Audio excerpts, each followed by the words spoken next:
sorry about that, I'm back. I forgot to put the title on the first one. So yeah, I'm here. I'll just give it a minute, like I said a minute ago, to see who pops on. So today, I'm Claire, I'm a qualified, hello. I'm just going to see if I can put the comments on. I'm on my iPad and it's sort of new. Anyway, so I'm Claire, I am a IMDT. Hi Katie. I can't see the people on this, it's going to be really annoying. I'll have to go back after.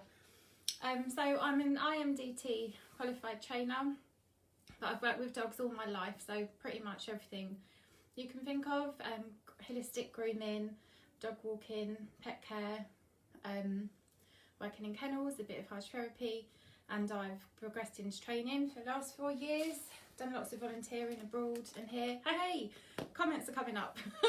Brilliant. Hi Georgina, hi. So yeah, I worked for the Dogs Trust, the Blue Cross, lots of bits. So yeah, totally dog mad. And I really love recall. So my program that I want to explain to you about today is called Recall Ninjas. And I think recall is all about having fun with your dog and building that really nice relationship, and being the best thing to your dog, being like the really great, like fun person to be with your dog. Does anybody remember the hi Jodie Ann, hi, thank you for watching. I don't know if anyone remembers the L'Oreal hair advert, but L'Oreal shampoo used to go, because you're worth it, and that's how I like to think about recall training. Be worth coming back to every time. So what does it mean to the dog and what does it mean to us? So to us, and most humans, we recall our dog and they come back straight away. That's what it means to us. But to our dog needs sort of a reinforcement history to want to come back to us. Hi Linda, thanks for joining. So the dog needs to want to come back. So we need to be providing like loads of cool stuff for them to think, yeah, mum's really worth it, or dad, whoever, it's really worth coming back to. Hi Linda. Can I just do a little poll quickly? Could you put a 1 if you're a trainer, or 2 if you're an owner, or 3 if you're a pet care person? Be really nice to see who's who I'm talking to. That'd be really nice. Yeah, so a 1 if you're a trainer, 2 if you're an owner, and 3 if you're into pet care, which I know Katie is, and Katie's also doing lots of training as well. It's really cool. Okay, so it means to dogs, it means to us. 1, cool. Hello. So I think recall, Westy. I think recall is a lifelong training. I don't think it's anything we should ever give up on, because as well as it enabling us to keep a really good recall with our dogs, it's also amazing for relationship building, and it makes your walks really fun. You know, you can both go out and enjoy your walks together and really build like that really nice strong relationship together. So it's a lifelong thing, don't ever give up, and it's not just a training, I think it's about building that lovely relationship as well. 17 and a half years old, didn't you? Oh wow, that's brilliant. It's just really nice because this group's a mixture. It's really nice to find out who's who, because I had to try and plan things, try and, do everybody. So I'm going to talk you through all the components. Some dogs learn recall really quickly, others it takes longer. But as I say, all these things you can integrate into your dog's life for the rest of their life, and going out there and have really good fun, really nice time together, and build up that relationship and lots of nice reinforcement history. So I'm going to start with the first part of my component, which is called Hidden Warrior. So it's something that I get the owners to do before we even start any recall training, because we need to find out, first of all, food is a primary reinforcer for dogs. So we need to do a food platter. So you can either do it on little plates or take a muffin tin and do a food tasting session, and then you can write down what your dog's, hi Linda, you can write down what your dog really, hi Lucy, hi. You can write down what your dog really likes, and some people it's really surprising. You can put a mixture of sort of meats and fruit and vegetables in there, cheeses, all sorts of things, and do a tasting platter. and write down from 1 to 10 from what your dog really loves and what was the least value. There's a few things we do in Hidden Warrior in Recall Ninjas. So we'll also test out playing games with our dogs and find out what games it is they like. Is there any particular toys? Do they really enjoy playing tug? So we have like a game module for the Hidden Warrior. Chase. Lots of dogs really enjoy chase, so we do all these things before we actually start training. Scent work as well is another little test I like to do. So are they enjoying scent work? Do they know this kind of stuff? Choosing a recall word. So we always want to choose a recall word that we can say in a really happy voice. So I really like quick quick. That's a really, you can't say quick quick in a bad mood, because we don't ever want to be calling our dogs back in a bad mood kind of voice. We want to be really welcoming when we call our dogs back. And then I'll kind of like teach a click word, so a word instead of a clicker, which can also be made fun. So it could be, some owners have used like magic, or I say yes. So those are mostly all the basics. Then I'll go into dog detectives. So we'll find out the dog's history, because how long has the recall not been working, and that will affect how much reinforcement or self-reinforcement more likely that the dog's been experiencing. The more they do something, the stronger that behaviour gets. So if they've found loads of goodies out in the environment and not with you for a long period of time, then that's going to affect our training or the length of training we do. And so what we turn into dog detectives as well. So what are the clues? So what has our dog been doing when he's not been coming back? That's another good stuff to write down and find out. So all that kind of stuff is the background stuff, and I get everybody to write it down in like a 1 to 10. So a level 10, what they love or what they've been doing the most, to a level 1, because once we've gathered all that information, then we know really what we're working with. So hopefully that all makes sense. Sorry, I don't know how to do PowerPoints and stuff, so I've got my notes here because my memory's got terrible lately. Puppies, again, that will be a lot to do with their kind of history, like what the things they've learned when they're growing up. So have they been allowed to meet every single dog and just play? That would have built up a big reinforcement history for the puppy, obviously, as long as the puppy's been enjoying it and being happy and been having a whale of a time. That can affect recall. Also, sometimes it can be easy not to train puppies when they're young, because when they're very young they want to hang around with you and they stay with you sort of naturally. It's not until they get a bit older, some puppies, that they go out, especially at 6 months when things often go out the window, that they will need more training. So I think it's really good to train puppies from when they're really young.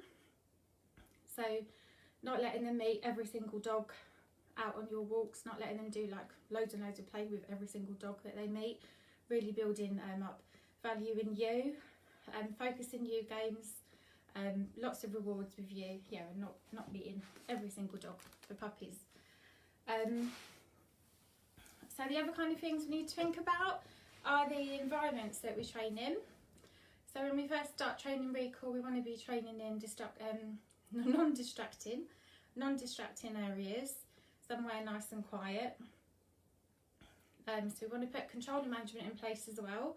So that would be the dog or puppy on a harness, so a Y-front harness, so it's not affecting their shoulder movement, a nice Y-front harness, and a long line that always goes on the back clip, so we can't ever clip a puppy onto a collar. What I'm going to do is I'm going to go through the kind of basics, and then what I do is I have like quite a lot of recall bolt-ons that I do with everybody after. So so we've got our so choosing our clear click word. Hi Daisy, hi, thanks for joining in.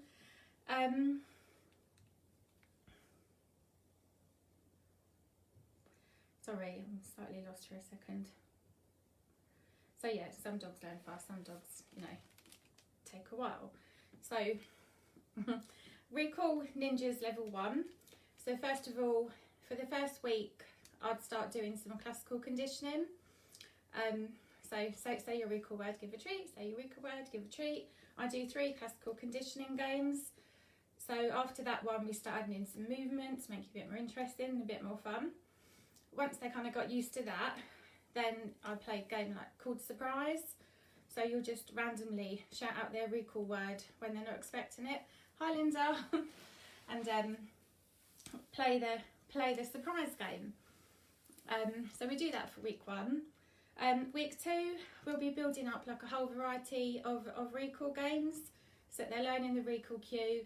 They're doing all this in a quiet environment without distractions, and they're building up lots and lots of value in you, and you're building up a really nice relationship together. I kind of like can be like a bit yeah, it's fun. You need to kind of like, yeah, have fun and make yourself a centre of attention and the most kind of like fun person. After that, I'm going to go into the bolt-ons in a second, but after that we'll start to add in a few distractions. So in the beginning, clients would have done the distractions level 1 to 10, what's their dog most distracted of and what are they least distracted of. When we start adding in distractions, we'll start at level 1 and then we'll build up the distractions gradually while we're playing a whole variety of recall games. So that's, you know, what affects you know, the recall is their sort of dog's personality, their breed traits, their learning history, what they really love, what distracts them. So kind of like thinking about all of that while we're starting to add in distractions, starting at level 1 and then going up to level 10. And then I just want to talk about this probably is not going to be an hour, is the recall bolt-ons. So one of the favourite things I like to teach dogs is the go play cue. So it's in principle it's really pre-mac. So when your dog comes back, you know, you played a game, you've given them rewards, and then you say go play. So your dog knows that he's free to go off and do whatever he likes. I use go play regularly, so I'll recall my dogs over, I'll play a game, we'll do some training, and then I'll release them, go play, so they know they can go play, go and enjoy life, go and see a dog, go and do whatever they like. I think having that bolt on is really important when we're training recall. The other things that you probably already know about is the collar grabs. So just getting used to your dog either having hold of his collar or his harness while he gets a treat. The other thing is the fun stopper. So some dogs don't like coming back off lead because the lead only goes on at the end of the walk. That's really common. So we don't want the lead to be the fun stopper. So we want to do some exercises, clipping the lead on and off while feeding a treat, doing that regularly on your walk. So they get used to coming back, having the lead clipped on, treat and back, and then it doesn't mean that that's the fun stopper anymore. Play, I think play is really important. So it doesn't like always have to be about food, but with, hi Francis, hi, play needs to be taught in some dogs. So I really like, so if a dog isn't used to doing any play at all, then there's the game called Baby Bird. So you'll make the toy really, oh, wow, I've got this really interesting thing. Wow, this is so amazing. Wow. And then the dogs start getting interested. After that, you can make animated movements with the toy, like it's a little mouse or something, and that all helps. And then after that, you can move to tug. So I think play, who is that? I think play in dogs learning to play is really important, because it's important for that relationship and to give the dog sort of reward as well when they come back to you. So the play can be used in recall training. Be more dog. So you watch dogs play and they'll run and they'll stop, then they'll run again and they'll stop. So lots of dogs really love chase games. That's another thing I'd really recommend that you do with your dog, is play some chase games. Scent work and scatter feeding is really good. So that can be That can be scatter feeding, that can be placing hides, that can be toys, or something to retrieve that they've got to go and hunt out and find. That's another nice game to play, because that's another nice focus game on you. Hi Margot. Yeah, it's another nice focus game on you. So another one I love to play for focus on you is Paws Up. So these are all the bolt-ons to recall to help build focus on you and help build relationship on you. So if you are out walking and you've got a stone or a log or something, and you can teach them a paws up, and they're getting used to sort of staying there and being with you around distractions and having fun with you. So that's another relationship sort of boosting game. See, because I don't think recall's like training anything else, because the dogs, when they're off lead, they're free, and it's really their decision whether they want to come back. So we really need to put a big like reinforcement history in there and like continue our training and continue being that like really fun person. So it's good to reward dogs if they choose to come back to you naturally as well. Another nice game is hiding, so playing hide and seek and changing direction regularly. That's really cool. So I've said a bit about scent work, doing hides, hiding toys, scatter feeding, so they've got some scent work, doing a seek back game, if anybody knows what that is, but you'll have a toy and you'll walk along and then you'll drop it behind you and then you go, oh, what's that? And then the dog turns around and finds it, so that's when you really congratulate them. So that's another really nice game to play. And then a really nice simple tracking game. It's called a pancake trail, which I learned from the School of Canine Science, where you tie up a pancake and you sort of drag it around, put it away, and then you let the dog sniff on the trail, and then they get a reward at the end of it. So that's really the components for the recall, because there's lots of recall games out there, but I've really tried to put it all in order. Thank you. So I've tried to put all the recall stuff in order, so we can go through the levels and make it ninja, so it's more fun.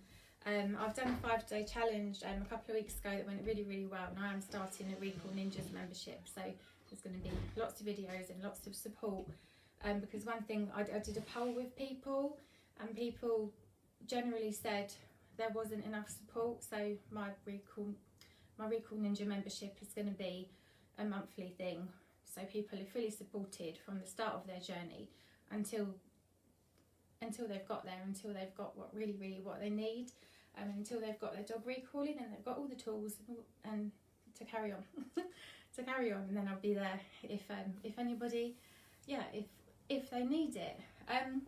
I hope that's all made sense, and this has been a lot quicker. It's my first time ever speaking in a place like this. I've done lives on my own Facebook and in my own groups, but nothing like this. So I hope you got some kind of gems or something helpful. Has anybody got any questions? I always know there's a bit of a delay. Thank you.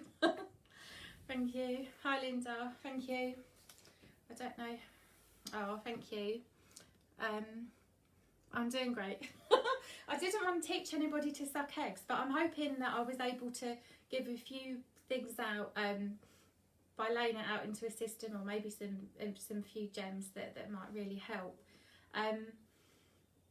I'm doing about puppies tomorrow morning at 9 o'clock, but it's going to be a bit about puppies and then a bit about how we can really support our puppy owners as dog trainers.